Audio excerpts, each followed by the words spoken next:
Arthur Bell, 73, lived above his dusty little watch shop, the only old building left on a street of glass towers. He spent his days fixing clocks no one cared about, whispering to them like friends. Once, he'd built timepieces for city officials until modern life made men like him unnecessary. Then came Marcus Kane, a property developer with a smile too sharp to be honest. He wanted Arthur's building to complete his new luxury plaza. When Arthur refused to sell, Marcus found other ways.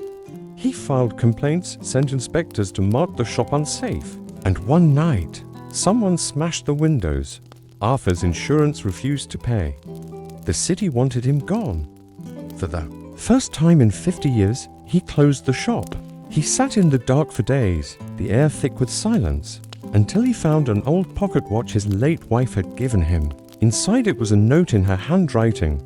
Luck visits those who stay patient. That line sparked something small but alive. Arthur began cleaning the broken clocks one by one. While doing so, he found a box of old receipts, including Marcus's first watch repair, 25 years ago, signed with a real home address. The same address Marcus now used for a secret shell company. Revealed months earlier in a small newspaper scandal Arthur happened to clip and keep. By luck, not foresight. He sent that clipping anonymously to a journalist who had once repaired her father's watch. At Arthur's shop, he didn't expect much, but luck, as his wife had written, came quietly. The journalist was already investigating Marcus for bribery and saw the connection instantly. A week later, Arthur's broken shop sign appeared on the news, behind a headline, "Luxury developer linked to corruption and elder abuse case." Marcus panicked and came himself, offering cash to make Arthur go away. But a bystander, a young delivery rider who used to fix his bike at Arthur's shop for free, recorded the conversation by pure coincidence. The clip went viral. Public sympathy exploded.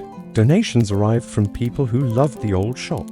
The city council, under pressure, declared the property a heritage site, a small technical loophole that protected it permanently. Marcus's investors withdrew the next day. Arthur didn't scheme like a spy. He didn't hack or steal.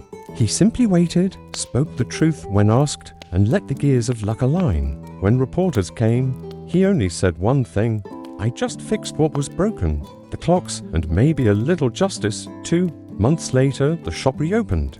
People brought him their watches not for repair, but for blessings, as if time itself respected him again. Sometimes, Arthur looked at his wife's photo and smiled. "You were right," he whispered. "Luck does visit, but it prefers the ones who keep the tools ready."